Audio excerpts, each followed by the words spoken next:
So guys, today we are starting with the new chapter number 3 goodwill. हमारे 2 chapters already complete हो गए हैं, non profit and partnership. तो सबसे पहले इसका इंट्रो करेंगे, मतलब समझेंगे। बहुत ही छोटा चैप्टर है, बेसिकली 1 2 3 4 5 मेथड्स है गुडविल निकालने के लिए। तो जैसे जैसे आगे बढ़ेंगे 5 क्लासेस में इसको ख़त्म कर देंगे। 5 मेथड्स है, 5 क्लासेस लगेंगे, हर मेथड्स के 4-5 क्वेश्चन करने। बहुत ज़्यादा क्वेश्चन नहीं है, छोटा चैप्टर है, पार्टनरशिप के जितना नहीं है। तो गुडविल आपने बचपन से सुना है कि यार गुडविल एक चीज होती है। क्या होती है? गुडविल एक नाम होता है जो कमाया जाता है। तो नाम कमाया जाता है, उसको बेचा भी जाता है। जैसे आज मेरे पास अगर ऑप्शन हो कि मैं फोन खरीदना है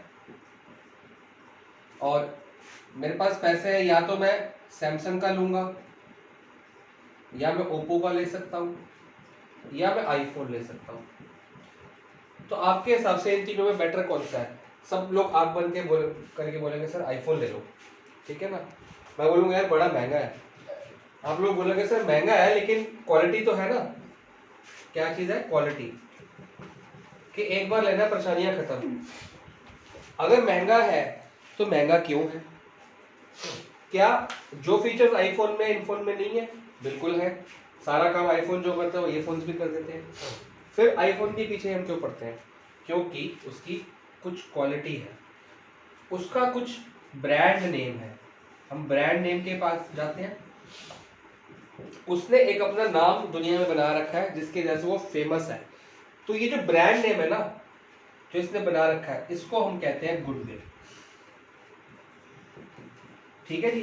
बेसिकली गुडविल क्या होता है? फेमस होना, famous branding and good reputation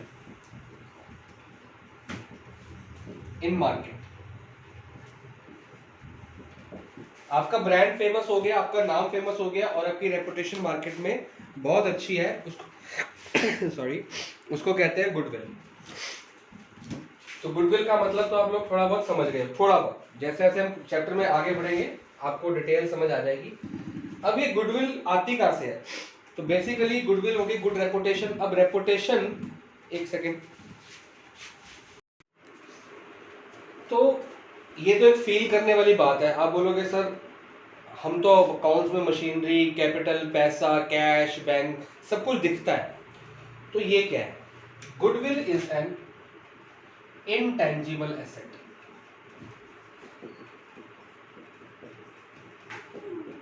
ये एक एसेट होता है। क्यों एसेट होता है? क्योंकि ये हम कमाते हैं, ये हम कमाते हैं और ये हमारे लिए एक एसेट है। हमारी गुडविल है, हमारा मार्केट में नाम है, हमारी एक पोजीशन है, हमारा एक रेप्यूटेशन है। तो ये हमारे लिए एक अच्छी बात है। जो बात हमारे लिए अच्छी होती है वो हमारे लिए क्या होता है? एसेट। जो फायदा होता है, जो हमने लेना होता है, एसेट होता है। तो ये इनटेंजिबल है। इनटेंजिबल वर्ड का मतलब है, आप लोग जानते हो, जिसको हम देख नहीं सकते। तो जो देखा नहीं जाता, ये ऐसा एक एसेट है। तो गुडविल बेसिकली दो तरह की होती है। एक होती है परचेज्ड गुडविल और एक self generated goodwill.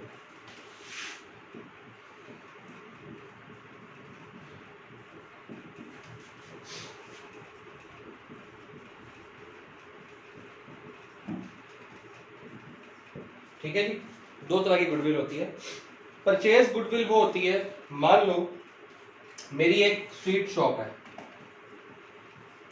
Local sweet shop है, ठीक है।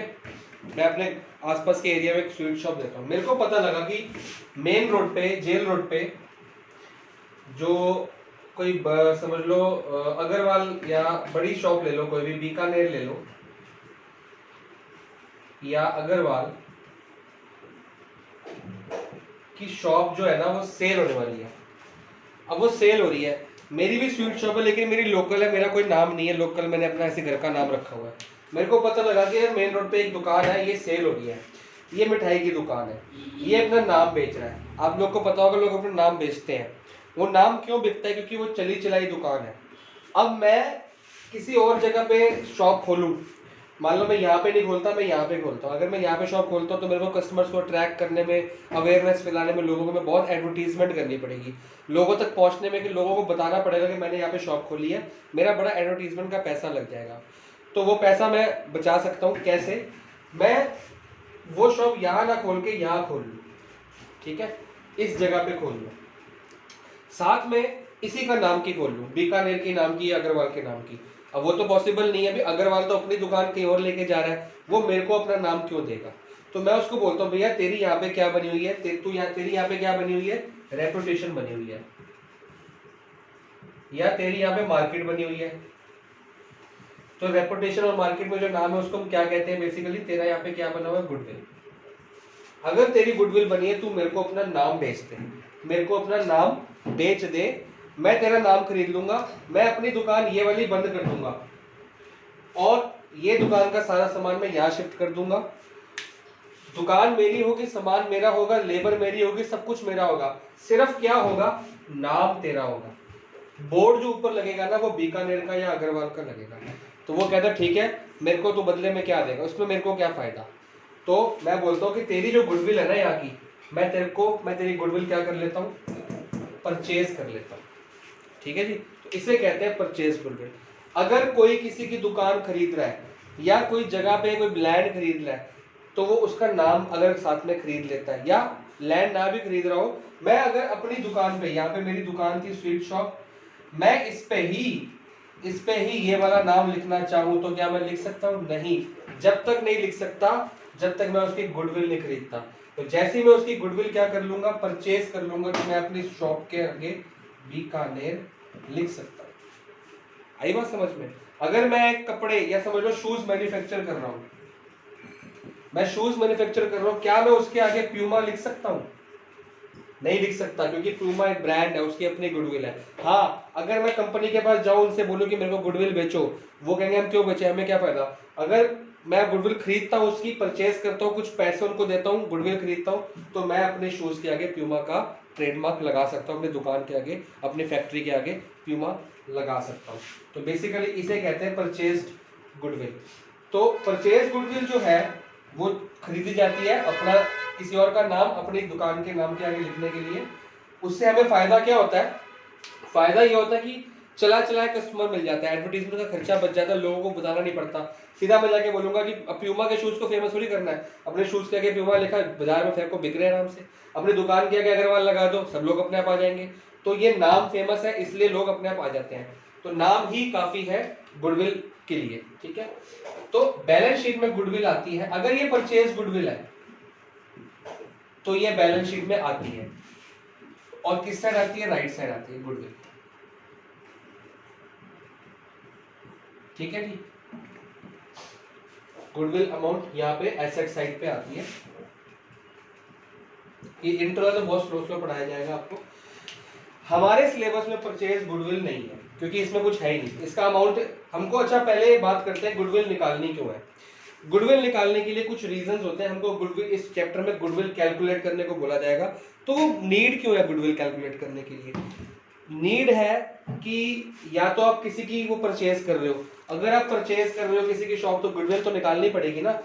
तो अगर आप परचेज करो तो गुडविल निकाली नहीं जाती। मान लो ए ने बी की फर्म की गुडविल परचेज करनी है, तो बी कहता है मैं तेरे को बेचूंगा 50 लाख में। कितने में? 50 लाख में। ए एग्री हो जाता है, तो बस परचेज कर ली, हो गया काम, निकल गई गुडविल। तो परचेज गुडविल कैलकुलेट नहीं की जाती, कोई फॉर्मूला नहीं है, कोई कुछ नहीं है। जो आपस में क्या हो जाएगा? एग्रीमेंट, कि एग्री हो गए, वो गुडविल उसने खरीद ली। तो वो एक गुडविल इसकी बैलेंस शीट का एसेट था, वहां से मिट के ए की बैलेंस शीट का एसेट बन जाएगा 50 लाख में, ठीक है जी। परचेज गुडविल सिर्फ इतना सही है कि एक ने बेची, दूसरा एग्री हो गया, उसने खरीद ली। तो हमारे सिलेबस में ये नहीं है। हमारे सिलेबस में है self generated goodwill. Self generated goodwill होती है, मान लो मैंने अग्रवाल की दुकान खरीद ली, चला ली, ये तो परचेज होगी। अब अग्रवाल ने अपना नाम कैसे बनाया था? इसने किसका परचेज थोड़ी किया था, खरीदा थोड़ी था इसने मेहनत की है, अपना नाम बनाया है मार्केट में। तो जब कोई कंपनी नहीं आती है मार्केट में, वो अपने क्वालिटी के दम पे, अपने कस्टमर्स के दम पे, अपनी सेल के दम पे अपना नाम बनाती है, अपना ब्रांड बनाती है अपनी मेहनत से, उसे कहते हैं सेल्फ जनरेटेड गुडविल। ठीक है जी, हमने इस चैप्टर में सेल्फ जनरेटेड गुडविल पढ़नी है। अब गुडविल कैलकुलेट क्यों करनी है हमने? गुडविल कैलकुलेट इसलिए करनी है, कुछ रीजंस होते हैं। मान लो हमारे पास दो पार्टनर है ए एंड बी, अब सी को एडमिट करना है, सी को लेके आना है। तो जब सी को लेके आना है तो गुडविल निकाली जाती है, क्योंकि वो गुडविल दो के इन दोनों ने खड़ी की थी, इसका कोई रोल नहीं था उसमें। तो उस टाइम कैलकुलेट की जाती है कि पार्टनर एक नया आ रहा है तो उसको भी कुछ गुड, अब ये चली चलाई, इन दोनों ने मेहनत करके गुडविल बनाई, चली चलाई गुडविल का इसको फायदा मिलेगा कि नहीं मिलेगा? बिल्कुल मिलेगा, चली चलाई कंपनी के अंदर पार्टनर आ गए तो वो गुडविल का हिस्सा इसको कुछ देना पड़ेगा। इन्होंने बोला हमने मेहनत की है, तू कहाँ से आ गया? अगर तू आ रहा है, तू एडमिट हो रहा है, तू पैसा लगा रहा है, ठीक है, तेरे को गुडविल का भी कुछ अमाउंट देना पड़ेगा हमारे को। तो गुडविल का जब ये अमाउंट देगा, इस तरह की कुछ बातें होती है कि अगर एडमिशन ऑफ अ पार्टनर में गुडविल निकाली जाती है, या पार्टनर के जब प्रॉफिट शेयरिंग रेशियो में चेंज आता है, पार्टनर के प्रॉफिट शेयरिंग रेशियो में चेंज आता है, और पार्टनर डाई होता है, रिटायरमेंट में निकालते हैं या डेथ में निकालते हैं। तो ऐसे कुछ फैक्टर्स हैं, जब ऐसी कोई चीजें होती है, पार्टनर नया आ रहा है, प्रॉफिट शेयरिंग मतलब कंपनी में कुछ चेंजेस आ रहे हैं, तो हमको गुडविल कैलकुलेट करनी पड़ती है। या हम अपनी कंपनी को किसी और कंपनी के साथ जोड़ रहे हैं, हम मतलब कोलैबोरेट कर रहे हैं, तो भी पार्टनरशिप बढ़ रही है आपकी, तो भी आपकी गुडविल निकाली जाएगी। तो बेसिकली ये होता है गुडविल निकालने का रीजन कि नीड क्यों है, और इस चैप्टर में हमें सेल्फ जनरेटेड गुडविल के बारे में पढ़ना है। तो ये आपका इंट्रो हो गया, गुडविल होती क्या है। अब हम क्वेश्चन स्टार्ट करेंगे। बेसिकली 3 मेथड्स हैं, 3 के अंदर सब मेथड्स हैं, तो कि गुडविल निकाली कैसे जाती है, तो उसके बारे में स्टडी करते हैं। तो जो फर्स्ट मेथड है गुडविल निकालने का, बेसिकली 3 मेथड्स हैं। तो फर्स्ट मेथड है एवरेज प्रॉफिट मेथड। अब इस एवरेज प्रॉफिट मेथड के अंदर एक मेथड आता है simple average profit method, and दूसरा आता है weighted average profit method. 2 method आते हैं एवरेज के अंदर। तो आज हम सिर्फ और सिर्फ ये पढ़ेंगे, क्योंकि जब ये जो सिंपल एवरेज प्रॉफिट मेथड है, ये सारे आगे वाले मेथड्स का बेस है। तो अगर ये समझ आ गया तो सारे फटाफट से हो जाएंगे, उसमें टाइम नहीं लगेगा। टाइम लगता है इसमें बेसिकली क्वेश्चंस करने में, समझने में टाइम लगता है। जब ये इसकी प्रैक्टिस हो जाती है तो सारे ऐसे फटक से होने शुरू हो जाते हैं, उसमें टाइम कंज्यूम नहीं होता। तो इसको मैं रब कर रहा हूँ, आप लोग लिख लीजिए। तो पहला मेथड है हमारा सिंपल एवरेज प्रॉफिट मेथड। तो कैसे करना है, इसका फॉर्मूला मैं आपको शो करता हूँ। तो इसका फॉर्मूला है गुडविल निकालने का। इस मेथड के अंदर आप लोग इधर लिखेंगे goodwill is equal to total normal profit, जितने भी साल का नॉर्मल प्रॉफिट है वो निकाल लेंगे, उसको क्या करेंगे, ऐड करेंगे। टोटल नॉर्मल प्रॉफिट मतलब सम होता है, sum of normal profits upon number of years.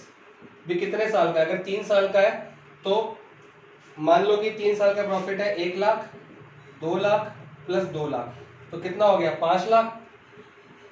5 lakh upon कितने साल है, 1 साल, 2 साल, 3 साल। तो ये आपका क्या आ जाएगा, ये एवरेज प्रॉफिट आ जाएगा। एवरेज वर्ड है ना, तो एवरेज प्रॉफिट हम ऐसे नहीं, एवरेज कैसे निकालते हैं, एवरेज निकालते जितने साल है अपॉन नंबर ऑफ ईयर्स। अगर ये 4 साल होते हैं, यहाँ पे 5 लाख ले लो, तो नंबर ऑफ ईयर्स हो जाएंगे 4। जितने साल का प्रॉफिट है उसको ऐड कर देंगे, नंबर ऑफ ईयर से डिवाइड कर देंगे, आ जाएगा average profit multiply by number of purchase year.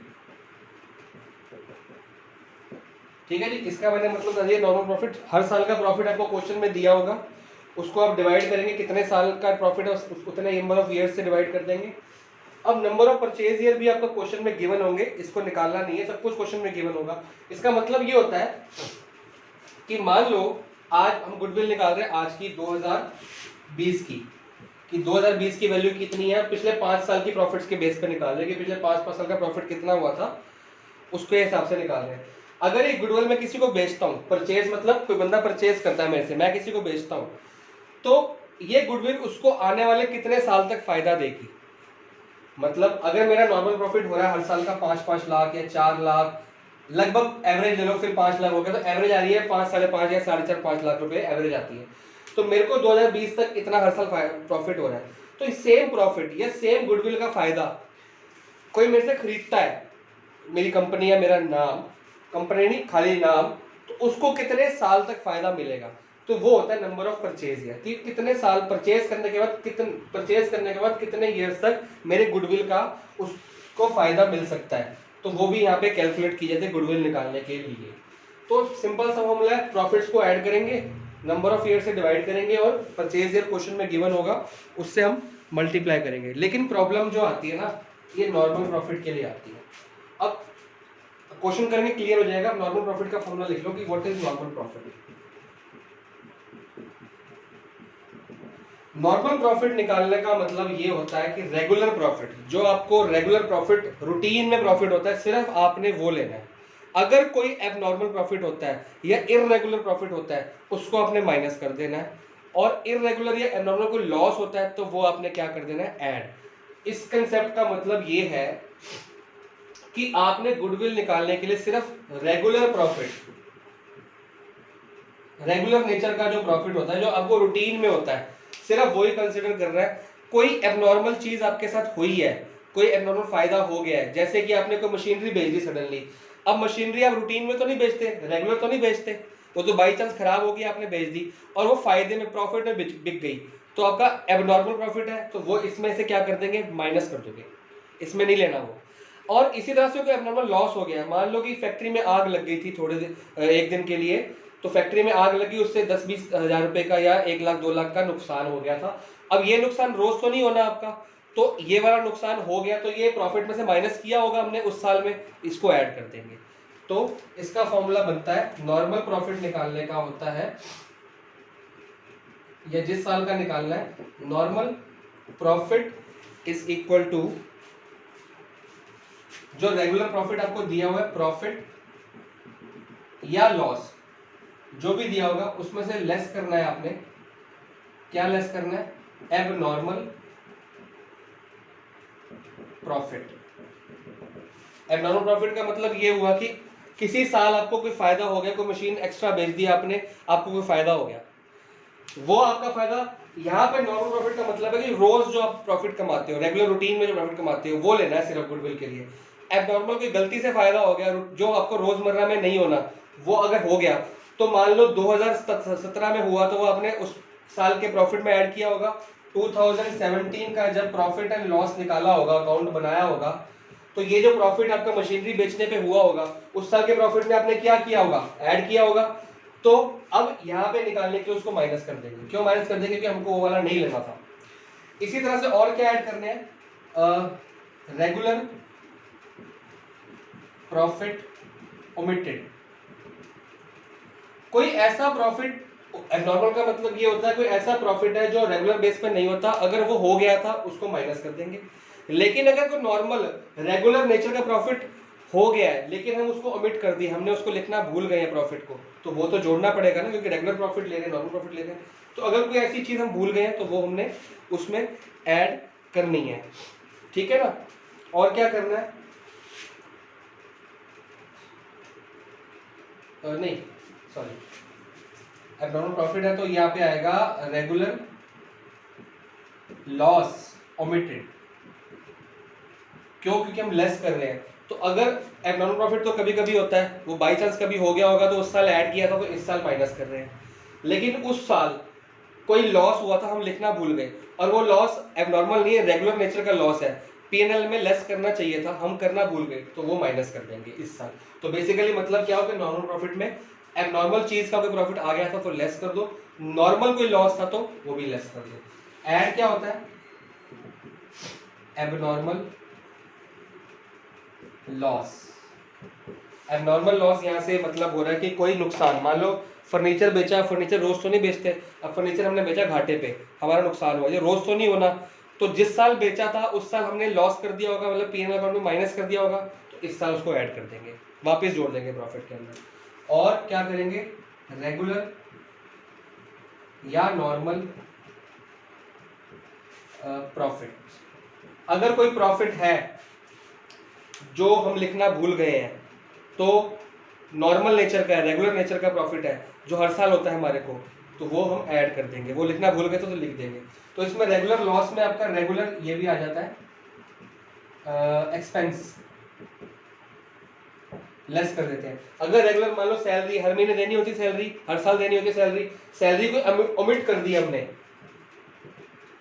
कोई सैलरी ओमिट कर देनी, तो वो हम लेस कर देंगे क्योंकि हम नॉर्मली लेस करते हैं। तो जो काम हम नॉर्मली लेस करते हैं वो प्रॉफिट में लेस कर दो, लेकिन वो तब लेस करनी है जब ओमिट हो चुकी है। ऑलरेडी अगर लेस कर चुका है दोबारा आप लेस नहीं करोगे। तो अगर कोई नॉर्मल नेचर का लॉस या एक्सपेंस है वो लिखना भूल गए थे, उसको लेस कर देंगे। नॉर्मल नेचर का कोई प्रॉफिट है या इनकम है नॉर्मल नेचर की, वो अगर लिखना भूल गए थे, ओमिटेड लिखनी भूल गए थे, तो वो जोड़ देंगे क्योंकि नॉर्मल नेचर का प्रॉफिट था या इनकम थी। लेकिन एबनॉर्मल लॉस जो हमने माइनस कर दिया था ऑलरेडी, वो फिर से ऐड कर देंगे। तो ये फिलहाल आप फॉर्मूला लिख लो, करते करते क्वेश्चन आपको समझ आ जाएगा। जितना आपको समझ आ जाएगा, समझ आ चुका है बहुत अच्छा, जितना नहीं समझ आया अभी क्वेश्चन करेंगे तो आपको सारी की सारी कहानी क्लियर हो जाएगी। ये नॉर्मल प्रॉफिट यहाँ से निकालेंगे, इसमें पुट करेंगे, नंबर ऑफ ईयर दिया होगा, ये दिया होगा और आपकी गुडविल कैलकुलेट हो जाएगी। एक दो क्वेश्चन करते हैं फिर क्लियर होगा। इसको नोट डाउन करो, बहुत ज़रूरी है फॉर्मूलाज ये। तो ये इलस्ट्रेशन नंबर 2 है, आप इसको वीडियो को पॉज करके नोट डाउन कर सकते हैं, फिर मैं इसको एक्सप्लेन करता हूँ। Please pause the video and note it down, ठीक है। या अपनी बुक में ढूंढ सकते हैं, जिनकी बुक्स में है इलस्ट्रेशन 2, 1 या 3 के आसपास होगी। हरी एंड किशन 2 पार्टनर है, उनकी प्रॉफिट शेयरिंग रेशियो है 2:1। वो शाम को एडमिट करते हैं, किसको? शाम को एडमिट करते हैं 1/5 ऑफ द पार्टनरशिप में, ठीक है जी। इनका रेशियो ये था 1/5 के लिए शाम को एडमिट करते हैं। Number of purchase year goodwill निकालने के लिए 3 बोला है कि 3 नंबर ऑफ परचेज ईयर है, इसके ऊपर ज़्यादा ध्यान मत दिया करो, बस 3 दिया है तो फॉर्मूले के अंदर पुट करना है इसको। अब आपको निकालनी क्या है जी? गुडविल निकालनी है और आपको 5 साल का प्रॉफिट दिया हुआ है। साथ में नीचे एक एडजस्टमेंट दी है, प्रॉफिट ऑफ 2014-15 के लिए दिया हुआ है। आपको 5 साल का प्रॉफिट दिया, तो 14-15 वाले प्रॉफिट में बोला है कि was calculated after charging 10,000 for abnormal goods of loss. तो एबनॉर्मल लॉस दिया हुआ है, कितने का है? 10,000 का, ठीक है जी। कि 2014 में जो प्रॉफिट निकला था वो एक लॉस के बाद आफ्टर चार्जिंग है। आफ्टर चार्जिंग मतलब आफ्टर चार्जिंग का मतलब इसको इंक्लूड किया हुआ है। आफ्टर चार्जिंग का मतलब इंक्लूड कह लो या एक्सक्लूड कह लो। बेसिकली लॉस क्या होता है सर? लॉस होता है माइनस, तो बेसिकली मतलब प्रॉफिट में इसको माइनस किया हुआ था 2014 में, 14-15, ठीक है। तो उस साल में माइनस किया था, लेकिन गुडविल के लिए हम एबनॉर्मल लॉस को नहीं लेते, तो इस साल में इसको ऐड कर देंगे। तो ये क्वेश्चन होता कैसे है? सबसे पहले निकाला जाएगा नॉर्मल प्रॉफिट, सबसे पहले निकाला जाता है नॉर्मल प्रॉफिट। उसके लिए लिखा जाता है यहाँ पे ईयर, एडजस्टमेंट, और फाइनल आपका बनता है नॉर्मल प्रॉफिट, ठीक है। ये टेबल बनता है। अब क्वेश्चन के हिसाब से जो आपको दिया हुआ है उसको मैं क्वेश्चन में ऐसे दिया हॉरिजॉन्टल वे में, मैं उसको वर्टिकल कॉलम्स में लिखूंगा। 2013-14, देखो ऐसे करते हैं बुक के हिसाब से, चलो 2013-14, 2014-15, 2015-16, 2016-17 और दिया 17-18 तक। तो ये 5 साल के आपको प्रॉफिट दिए हुए हैं, तो जैसा दिया है आप वैसा लिखेंगे, फिर जो चेंजेस करने होंगे हम उसको कंसीडर करेंगे।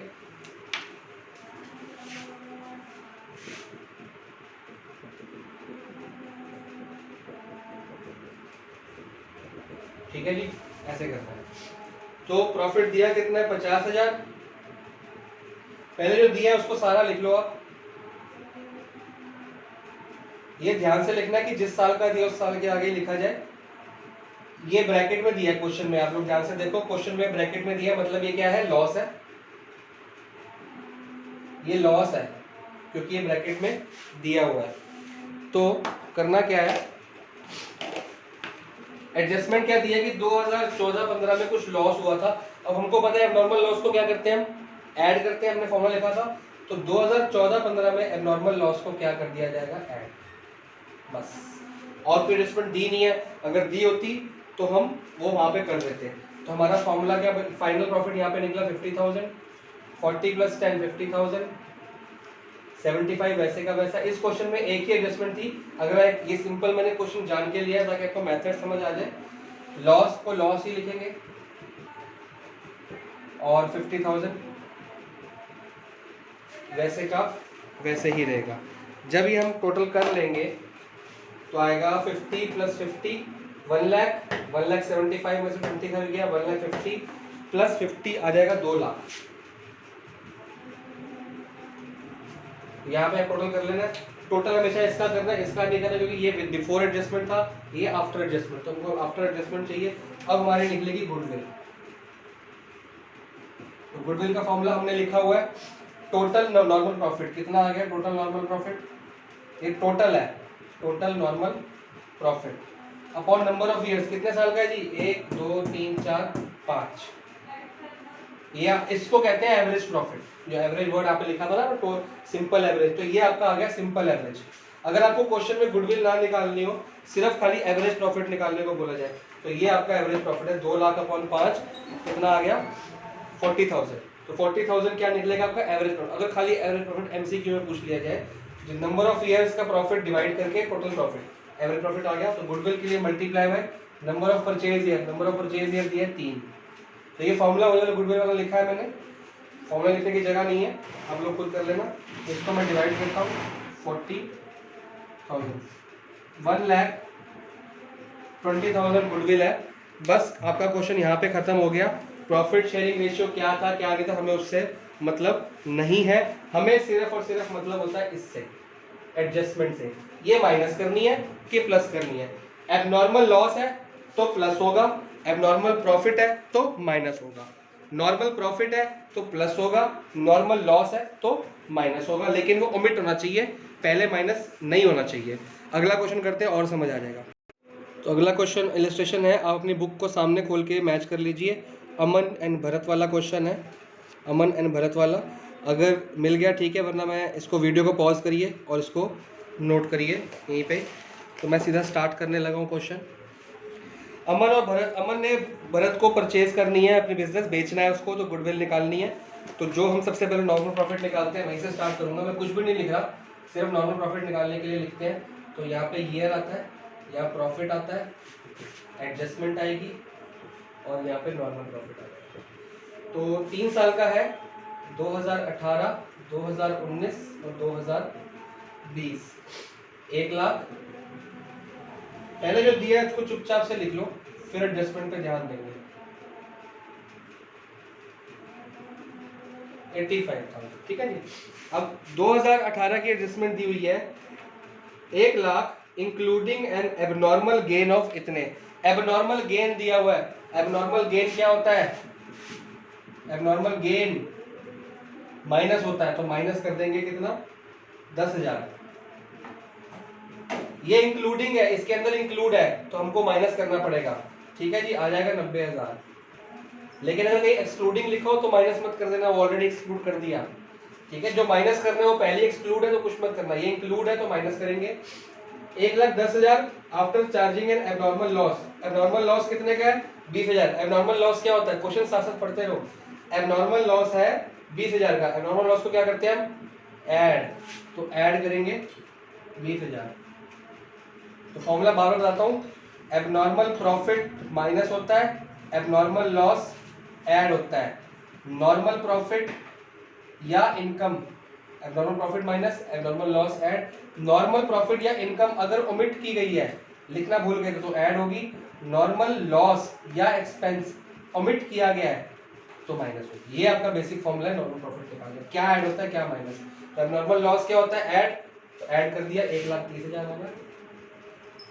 फिर आपका 2020 में दिया है नॉन बिजनेस इनकम 5,000 रुपए। कोई इनकम थी, वो नॉन बिजनेस इनकम है। नॉन बिजनेस इनकम क्या होती है, यहां वर्ड लिखा है non business income. Non business income होती है एबनॉर्मल प्रॉफिट। क्यों?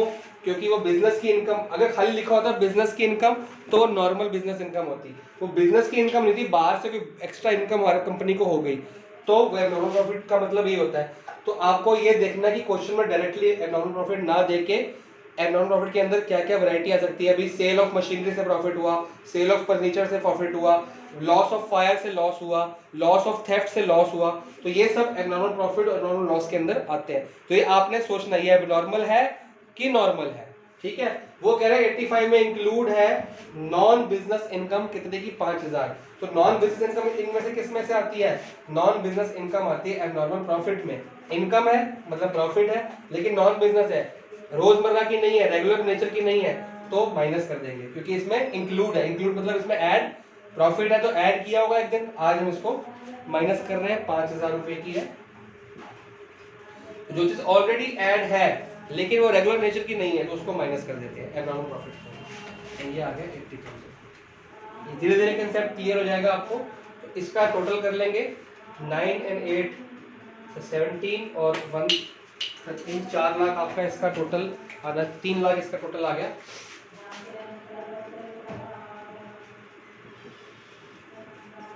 ठीक है जी, ये आप लिख सकते हैं शॉर्टकट के लिए इनकम एंड एक्सपेंस। ठीक है, ये आपका अगर नॉर्मल प्रॉफिट, तो गुडविल क्या होता है हमारा? Normal profit, total normal profit upon number of years into purchase year. तो ये आपने ऐसे नहीं लिखना है, शॉर्टकट में लिख रहा हूँ। टोटल नॉर्मल प्रॉफिट आ गया 3 लाख, नंबर ऑफ ईयर्स कितने साल का? 1 2 3, लिखा नहीं आता, आपको खुद देखना पड़ता है कितने साल का। अच्छा, परचेज ईयर क्वेश्चन में जरूर दिया होगा, 2 इयर्स का परचेज दिया है क्वेश्चन में, चेक कर लीजिए।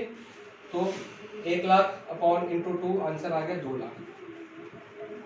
तो 2 लाख हमारी गुडविल की वैल्यू आई है। करते हैं एक और क्वेश्चन। तो ये आपके बुक में अगला इलस्ट्रेशन दिया हुआ है, आप चेक कर सकते हैं। सिमरन एंड अनीता के नाम से हो। कई बार इलस्ट्रेशन हर साल ना चेंज होती रहती हैं, तो अगर चेंज होगी है तो प्लीज़ आप इसको नोट डाउन कर लीजिए। इसमें आपको 4 साल का प्रॉफिट दिया है, 17 18 19 20, और यहाँ से जहाँ पे मैं थंब दिखा रहा हूँ यहाँ से आपकी एडजस्टमेंट शुरू है। तो सबसे ज़्यादा ऊपर का लिखो चाहे ना लिखो, एडजस्टमेंट या तो रीड कर लो या शॉर्ट कट में ना पॉज करके साइड में लिख लो। पूरा लिखने की जरूरत नहीं, शॉर्टकट में पॉज करके लिख लेना भी क्या क्या एडजस्टमेंट हमारे पास थी। तो ये आपको 4 साल के प्रॉफिट्स दिए हुए हैं, ये रेगुलर प्रॉफिट्स हैं आपके जो हुए थे। अब इसमें एडजस्टमेंट्स करेंगे हम और नॉर्मल प्रॉफिट निकालेंगे। पहला एडजस्टमेंट दिया है ड्यूरिंग द ईयर 31 मार्च 2017, मतलब ये वाला। An asset was sold at a gain of 10,000। कोई एसेट, कोई मशीनरी या कोई चीज बेची गई थी। तो जब एसेट सोल्ड होता है, asset sold at a profit of 10,000। तो जब एसेट को रोज बेचते हो आप, रोज तो नहीं बेचते ना एसेट, कभी कभार बेचते हो, तो उसका प्रॉफिट क्या हो जाएगा? Abnormal profit. एबनॉर्मल प्रॉफिट क्या करते हैं? माइनस। तो कर देंगे 10,000 को माइनस, आंसर आ जाएगा 80,000। ठीक है जी, इसको मिटा देते हैं। अगली एडजस्टमेंट है during the year ended 31 March 2018। अब इसकी बात हो रही है। Machine got destroyed in accident, एक मशीन है वो एक्सीडेंट में खराब हो गई है, and 30,000 was written off as loss in profit and loss account. ये जो प्रॉफिट निकाला है इसमें P&L अकाउंट में से निकाला होगा, तो प्रॉफिट एंड लॉस अकाउंट में क्या लिखा गया? 30,000 एज लॉस। तो क्या आप खुद सोचो, मशीन रोज रोज खराब होती है? अगर रोज रोज खराब होती है तो नॉर्मल प्रॉफिट में डाल दो। जब आपका जवाब है कि रोज रोज खराब नहीं होती सर, कभी कभार खराब होती है, तो कभी कभार वाला वर्ड जब आता है तो एबनॉर्मल लॉस हो गया। ये हम प्लस करते हैं इस गुडविल के लिए, तो ऐड कर देंगे 30,000। क्यों ऐड करेंगे? क्योंकि वो कह रहा है कि उस साल के प्रॉफिट एंड लॉस अकाउंट, जो प्रॉफिट एंड लॉस अकाउंट हम बनाते हैं उसमें यहाँ पे लॉस में दिखा दी थी 30,000, तब जाके यहाँ प्रॉफिट निकला था। उस साल ये माइनस हुई थी प्रॉफिट के अंदर, ये वाली साइड माइनस होती है। इस साल हमने उसको वापस से ऐड कर दिया क्योंकि हमको एबनॉर्मल लॉस नहीं चाहिए। आपने सोचा जो कभी कभार वाला लॉस या प्रॉफिट है वो एबनॉर्मल होता है, रोजमर्रा का लॉस या प्रॉफिट है वो नॉर्मल होता है। लास्ट एडजस्टमेंट है ड्यूरिंग द ईयर 31 मार्च 2019, इसकी 20 की कोई नहीं आई।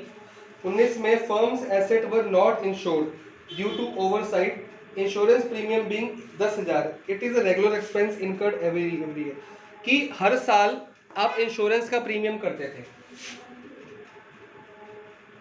इंश्योरेंस भरते थे। इंश्योरेंस आपको पता है रेगुलर एक्सपेंस है, रेगुलर नेचर का होता है। क्वेश्चन के अंदर भी लिखा हुआ है कि ये रेगुलर एक्सपेंस था, लेकिन 2019 में इंश्योरेंस नहीं ली गई, मतलब कि इंश्योरेंस का प्रीमियम हमने देना भूल गए मतलब ओमिट हो गया।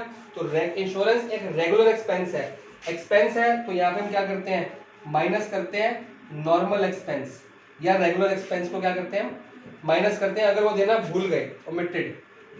तो ये भी वही लिखा है कि 2019 में गुड्स को इंश्योर करना था, लेकिन इंश्योरेंस नहीं कराई गई मतलब भूल गए होंगे तभी नहीं कराई गई होगी।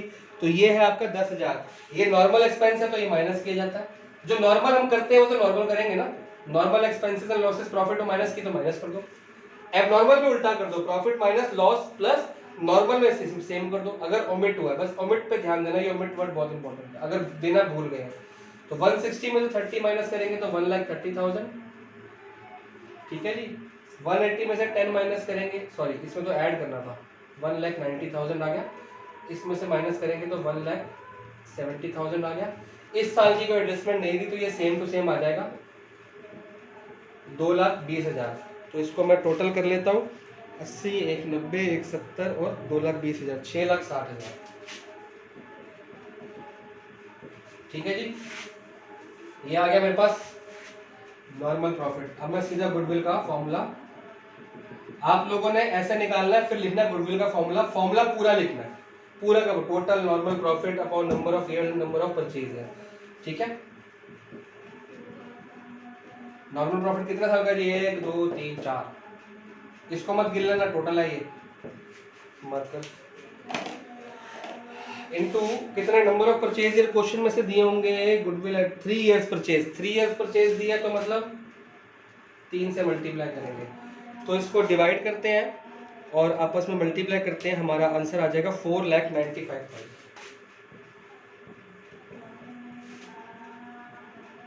ये हमारा फाइनल आंसर है। करते हैं एक और क्वेश्चन।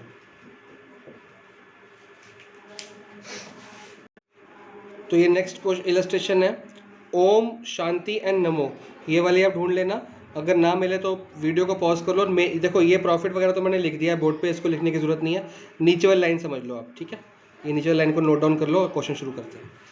तो क्वेश्चन कह रहा है, ये आपके प्रॉफिट्स दिए हुए हैं, 4 ईयर परचेज दी हुई है, ठीक है जी। प्रॉफिट्स को नोट डाउन मैंने पहले ही कर दिया। 1 अप्रैल 2019, ये वाला नहीं 1 अप्रैल दिया हुआ है, देखो ध्यान से, 1 अप्रैल 2019। अब 1 अप्रैल 2019 कौन से साल में आता है, ये वाले साल में, क्योंकि ये वाला साल है 31 मार्च 2020 तक, तो 31 मार्च 2020 वाले साल में आएगा 1 अप्रैल 2019, इसमें नहीं आएगा। तो डेट्स का बहुत ध्यान रखना सर जी, अगर डेट गलत ले ली, देखो 1 अप्रैल से पहले जो ट्रांजैक्शन होंगी 31 मार्च तक की वो 19 में आएंगी, 1 अप्रैल के बाद से मार्च 2020 तक के 2020 में, तो बेसिकली ये इसमें आएगी, ठीक है जी, उसमें नहीं आएगी, ये इसमें आएगी। क्या गलती हुई है जी, साइकिल्स की कॉस्ट थी 20,000, साइकिल्स थी 20,000 की, were purchase and were wrongly debited to travelling expense. कोई साइकिल्स परचेज की थी, उसको गलती से कहाँ डाल दिया, ट्रैवलिंग एक्सपेंस में, ठीक है, उसमें डेबिट कर दिया। डेबिट करना मतलब हमने डेबिट करना मतलब क्या कर दिया, हमने माइनस कर दिया होगा प्रॉफिट के अंदर, प्रॉफिट में माइनस करते हैं डेबिट करने का मतलब। तो depreciation on the cycles was to be charge at 25% also. तो दो काम दिए हैं, पहली गलती करी है कि साइकिल जब हम खरीदते हैं तो साइकिल हमने कंपनी के लिए खरीदी, तो ये हमारे लिए क्या है, एसेट है कि एक्सपेंस है, तो ऑब्वियस बात है ये हमारे लिए क्या है, एसेट है, तो ये हमने खरीद ली। लेकिन इसको क्या कर दिया, इसको एसेट में ना दिखा के एक्सपेंस में दिखा दिया, तो मतलब ये हमने रेगुलर एक्सपेंस में दिखा दिया, तो ये नहीं होना चाहिए था। तो ये एक्सपेंस में जब किया होगा तो उस टाइम क्या किया होगा, माइनस, तो इस साल क्या कर देंगे हम, प्लस। तो यहाँ पे क्या कर देंगे, प्लस। देखो आपको क्वेश्चन में ना जो सोल्यूशन दिया है इसका उल्टा करके दिया है, इसको उन्होंने माइनस किया हुआ है क्योंकि ये लॉस को प्लस किया है। हम ऐसा कुछ नहीं करेंगे, हम अपने मेथड जो रेगुलर काम कर रहे हैं वही करेंगे। तो क्वेश्चन ये कह रहा है कि साइकिल्स खरीदी, साइकिल्स हमारी कंपनी के लिए एक एसेट है, ठीक है, इसको हमने ट्रैवलिंग एक्सपेंस में लिखा दिया। अब जब ट्रैवलिंग एक्सपेंस में दिखा दिया तो उस साल उसको डेबिट किया गया। डेबिट मतलब प्रॉफिट में से क्या किया गया, माइनस। उस साल माइनस किया था लेकिन माइनस नहीं होना चाहिए था, तो उसको ठीक करना पड़ेगा। तो इस साल उसको क्या कर देंगे, उस साल माइनस किया था, इस साल 20,000 रुपये क्या कर देंगे, ऐड। ठीक है जी, ऐड इसलिए किया क्योंकि उस साल माइनस किया गया स्टार्टिंग में 1 अप्रैल को, 1 अप्रैल। ठीक है जी। अगला कह रहे हैं सेकंड नंबर पे क्या कह रहे हैं, डेप्रिसिएशन देनी है आपने, कितनी, 25% पर एनम। और depreciation on the cycle was to be charge मतलब अभी चार्ज नहीं की गई, वाज टू बी चार्ज मतलब अभी चार्ज नहीं की, मतलब ओमिट कर दी गई है। ठीक है, तो जब हमने चार्ज नहीं की तो डेप्रिसिएशन एसेट है तो चार्ज करेंगे। तो 20,000 का निकाल लेते हैं 25%, ये आ जाएगा 1/4 5,000। तो 5,000 हमारे पास डेप्रिसिएशन आ गया, वो हमने भी चार्ज नहीं की। तो डेप्रिसिएशन कौन सा एक्सपेंस है, एबनॉर्मल एक्सपेंस है कि नॉर्मल एक्सपेंस है, ये है रेगुलर, हर चीज पे डेप्रिसिएशन चार्ज करते हैं हर साल, तो ये आता है नॉर्मल एक्सपेंस। नॉर्मल एक्सपेंस क्या करते हो, हर साल माइनस करते हो, तो माइनस कर दो, माइनस कितना, 5,000। ठीक है जी, और कोई इसमें चीज नहीं थी। तो क्वेश्चन में अलग ढंग से किया है, इस माइनस को प्लस बनाया है, इस प्लस को माइनस बनाया है, इसको प्लस बनाया, उल्टा कर दिया क्योंकि यहाँ पे लॉस दिया है। तो हमने ऐसा नहीं करना, हम जो काम करते हैं वैसे ही करेंगे। ये लॉस है तो ब्रैकेट में लिख देंगे, और साइकिल्स एसेट थी, एक्सपेंस डाल दिया, गलती से माइनस कर दिया तो ऐड कर दिया। डेप्रिसिएशन हमने माइनस करनी होती है हमेशा, रेगुलर प्रॉफिट, रेगुलर लॉस है, रेगुलर हमारी एक्सपेंस है, करना भूल गए थे, नहीं की थी तो उसको माइनस कर दिया। इतना काम कर लिया, आंसर निकाल लेते हैं। यहाँ पे ये 1,20,000 माइनस में है। ठीक है जी, ये नेगेटिव है तो नेगेटिव ही लेंगे, इसमें ऐड करेंगे 20,000 और माइनस करेंगे 5,000, तो इसका आंसर आएगा, आप लोगों ने जैसा मैंने क्वेश्चन पिछले कराए वैसे ये वाला क्वेश्चन करा लो, इसमें कुछ अलग नहीं करना। मेरे कराने का रीजन सिर्फ ये था कि आप लोग को अलग कुछ ना लगे। ये माइनस है, ये माइनस है, ये प्लस है, तो 1,25,000 हो गया, उसमें से 20 माइनस कर देंगे तो आंसर आएगा माइनस में 1,05,000 रुपए। माइनस आ गया 1,05,000, तो फाइनल लिख देंगे 1,05,000 नेगेटिव में। यहाँ निकालना, यहाँ निकाल लो, यहाँ निकालना, यहाँ निकाल लो, ये माइनस और ये माइनस, 1,25 में से 20 गया 1,5। तो ये ब्रैकेट लगाना बहुत जरूरी, ब्रैकेट का मतलब ही होता है लॉस। ठीक है जी, और बाकी आप सेम टू सेम लिख सकते हैं 30,000, क्योंकि और कोई एडजस्टमेंट नहीं दी। जिस साल की एडजस्टमेंट दी है उस साल की एडजस्टमेंट करेंगे, बाकी हम छोड़ देंगे। तो ये हमारा था नॉर्मल प्रॉफिट मेथड। अब क्या करना है, इसको अलग से ऐड कर लो प्लस वालों को, तो आ जाएगा 70 और 3 1 लाख, 2 लाख और 3,40,000।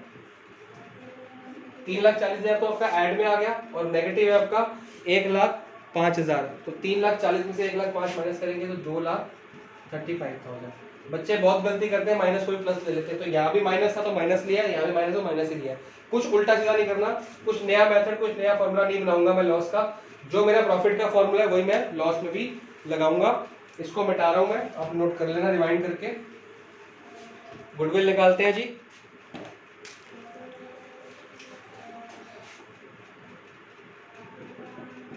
नॉर्मल प्रॉफिट आ गया 2,35,000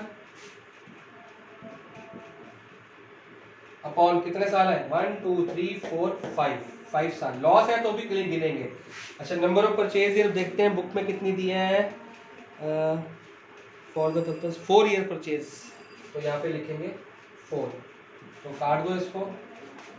5 4 ज़ा 20, 21 23 35, 7 ज़ा 35, 47,000 इंटू 4, 0 0 0, 7 4 ज़ा 28, 2 कैरी, 4 4 16, 17 18, तो 1,88,000 रुपये आना चाहिए बुक में। ये आंसर का दिया है, ठीक आ गया जी। तो ये हमारा फाइनल आंसर है। तो आज का मेथड हमने सीखा, नॉर्मल प्रॉफिट निकालने में थोड़ा सा काम ज्यादा है, माइनस करेंगे एबनॉर्मल प्रॉफिट, प्लस करेंगे एबनॉर्मल लॉस, माइनस करेंगे नॉर्मल लॉस, प्लस करेंगे नॉर्मल प्रॉफिट। लेकिन कब, जब ये ओमिट हो गए। तो ये वर्ड ओमिट बहुत याद रखना है आपने, ठीक है। इसके बाद नॉर्मल प्रॉफिट निकलेगा, वो यहाँ पुट करेंगे, नंबर ऑफ परचेज ईयर दिया होगा, नंबर ऑफ ईयर्स को ये देख लेंगे। इतना पोर्शन जो है ये वाला, ये आपका होता है ये वाला, इसको मैं सर्कल कर देता हूँ। अगर खाली एवरेज प्रॉफिट निकाला जाए तो इसको एवरेज प्रॉफिट भी कहते हैं। तो simple average profit into purchase तो गुडविल आ जाती है। ठीक है जी, तो आज की क्लास इतनी है। इसके जितने बचे कुछ एग्जाम्पल्स हैं, मैंने एग्जाम्पल नंबर 5 तक कराया, इस टॉपिक में 2 एग्जाम्पल्स और बच गए हैं, वो आपने करने हैं, और जितने भी क्वेश्चंस होंगे सिंपल एवरेज मेथड के वो सारे कंप्लीट करने हैं आपने।